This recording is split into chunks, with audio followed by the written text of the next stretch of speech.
غوث پاک رحمۃ اللہ علیہ فرماتے ہیں کہ میں بغداد کے اندر بیٹھا ہوا تھا. بغداد کے اندر غوث پاک رحمۃ اللہ علیہ غوث اعظم رحمۃ اللہ علیہ فرماتے ہیں میں بغداد کے اندر بیٹھا ہوا تھا. رأیت رسول اللہ صلی اللہ علیہ وآلہ وسلم قبل الظہر. غوث پاک رحمۃ اللہ علیہ فرماتے ہیں میں نے ظہر سے پہلے رسول اللہ صلی اللہ علیہ وآلہ وسلم کی عالم بیداری میں بغداد شریف کے اندر زیارت کی. رأیت رسول اللہ صلی اللہ علیہ وآلہ وسلم قبل الظہر. غوث پاک رحمۃ اللہ علیہ فرماتے ہیں میں نے بغداد شریف کے اندر ظہر سے پہلے رسول اللہ صلی اللہ علیہ وآلہ وسلم کو عالم بیداری میں دیکھا. سبحان اللہ. سرکار نے فرمایا یا بنیا الا تتکلم، اے میرے بیٹے تو کلام کیوں نہیں کرتا، تو واز کیوں نہیں کرتا، تو تقریر کیوں نہیں کرتا، تو گفتگو کیوں نہیں کرتا. غوث پاک رحمۃ اللہ علیہ نے سرکار کی بارگاہ میں عرض کی یا رسول اللہ، آپ نے فرمایا یا ابتاہ انا رجل اعجمی کیف اتکلم علی فصاح بغداد.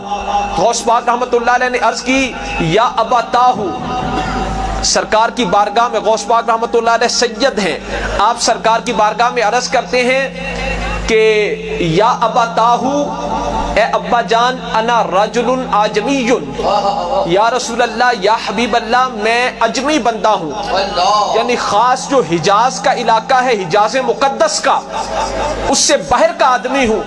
کیف اتکلم علی فصحاء بغداد، یا رسول اللہ میں بغداد جو بغداد شہر ہے اس کے فصحاء کے سامنے کس طرح کلام کروں.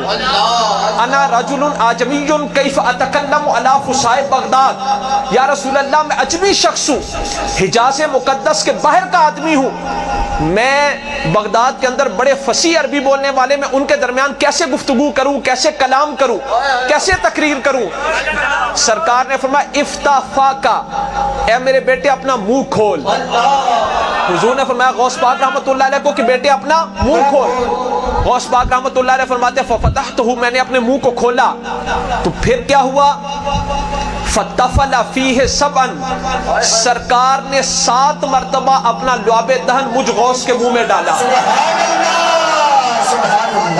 سرکار نے فرمایا تکلم، اب گفتگو کیا کر، اب تقریر کیا کر، اب کلام کیا کر، اور لوگوں کو اپنے رب کے رستے کی طرف حکمت اور موعظہ حسنہ کے ساتھ دعوت دے. سبحان اللہ. غوث پاک رحمۃ اللہ علیہ فرماتے ہیں سرکار نے 7 مرتبہ اپنا لعاب دہن مجھ غوث کے منہ میں ڈالا. اب حضور نے پتہ نہیں اس لعاب دہن تھوک مبارک کے اندر کیا کچھ عطا فرما دیا.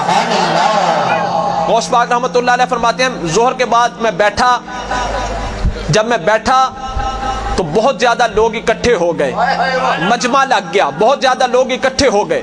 غوث پاک رحمۃ اللہ علیہ فرماتے ہیں جب مجمع لگ گیا تو قد ارتج علیہ، مجھ پر کپکپی طاری ہو گئی، مجھے گھبراہٹ محسوس ہوئی، مجھ پر کپکپی طاری ہو گئی. آپ فرماتے ہیں جب مجھ پر کپکپی طاری ہوئی تو میں نے کیا دیکھا کہ مولا کائنات حضرت علی المرتضیٰ کرم اللہ وجہہ الکریم میرے سامنے کھڑے ہیں. سبحان اللہ.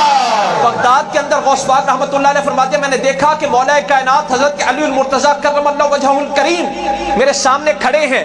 آپ نے یا بنیا، آپ نے بھی وہی پوچھا، حضرت علی نے بھی پوچھا یا بنیا لما لا تتکلم، اے میرے بیٹے تو کلام کیوں نہیں کرتا، تو واز کیوں نہیں کرتا، تو تقریر کیوں نہیں کرتا، تو گفتگو کیوں نہیں کرتا.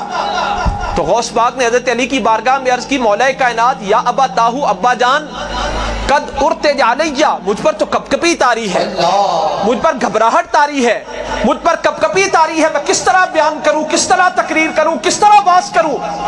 جب غوث پاک نے حضرت علی کی بارگاہ میں عرض کی نا تو حضرت علی نے بھی وہی فرمایا، آپ نے بھی وہی فرمایا. آپ نے فرمایا افتح فاکا، عبد القادر اپنے منہ کو کھولو، عبد القادر اپنے منہ کو کھولو. غوث پاک رحمۃ اللہ علیہ فرماتے ففتحتہ، میں نے منہ کو کھولا، فتفل فیہ ستا، حضرت علی نے 6 مرتبہ اپنا تھوک مبارک لعاب دہن مجھ غوث کے منہ میں ڈالا. سبحان اللہ. سبحان اللہ. سرکار نے کتنی مرتبہ ڈالا؟ 7 مرتبہ. حضرت علی پاک نے کتنی مرتبہ ڈالا؟ 6 مرتبہ. غوث پاک رحمۃ اللہ علیہ فرماتے حضرت علی پاک نے جب 6 مرتبہ اپنا لعاب دہن مجھ غوث کے منہ میں ڈالا نا تو میں نے حضرت علی سے پوچھا مولا کائنات آپ نے لما لا تکملھا سبعن، مولا کائنات آپ نے 7 کا عدد پورا کیوں نہیں کیا؟ کیونکہ سرکار نے تو 7 مرتبہ ڈالا ہے، آپ اپنا لعاب دہن تھوک مبارک مجھ غوث کے منہ میں 6 مرتبہ ڈال رہے ہو، آپ نے 7 کا عدد پورا کیوں نہیں کیا؟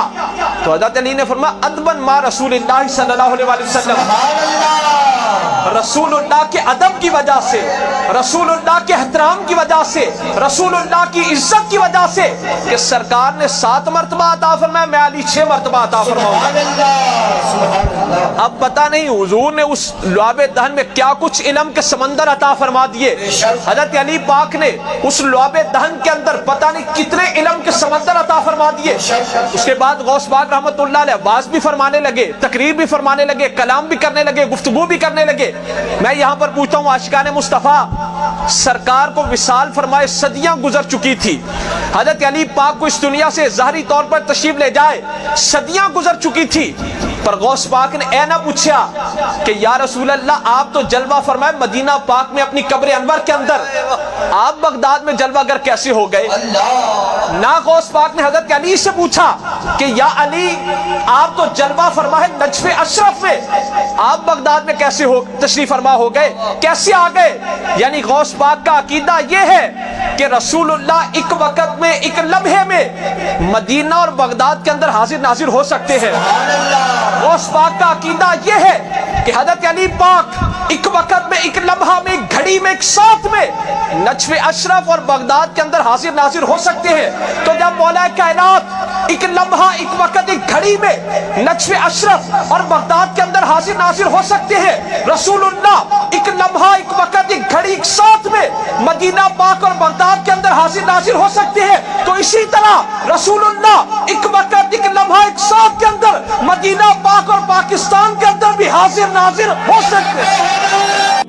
غوث پاک رحمت اللہ علیہ کا عقیدہ یہ ہے، ہم نے عقیدہ لینا ہے 11ویں والے پیروں سے، غوث پاک رحمت اللہ علیہ سے۔ غوث پاک کا عقیدہ یہ ہے کہ رسول اللہ ایک وقت، ایک لمحہ، ایک ساتھ، ایک گھڑی میں مدینہ منورہ اور بغداد کے اندر حاضر ناظر ہو سکتے ہیں۔ تو اسی طرح ہمارا عقیدہ بھی غوث پاک کے نقش قدم پر ہے، ہمارا عقیدہ بھی یہی ہے کہ رسول اللہ ایک وقت، ایک لمحہ، ایک ساتھ، ایک گھڑی کے اندر مدینہ اور پاکستان کے اندر حاضر ناظر ہو سکتے ہیں۔ پہن لیا سا عشق دا چولا، پہن لیا سا عشق دا چولا جڑا کدی میلانا ہووے، دیکھ لیا حسن حقیقی جڑا کدی جدا نہ ہووے، مل گیا محبوب سانو، مل گیا محبوب سانو جڑا کدی جدا نہ ہووے، اعظم اسا نماز و نیتی جڑی کدی قضا نہ ہووے، جڑا کدی میلانا ہووے، پہن لیا سا عشق دا چولا جڑا کدی میلانا ہووے، دیکھ لیا حسن حقیقی جڑا کدی فنا نہ ہووے، مل گیا محبوب سانو جڑا کدی جدا نہ ہووے، اعظم اسا نماز و نیتی جڑی کدی قضا نہ ہووے۔ توبہ کرو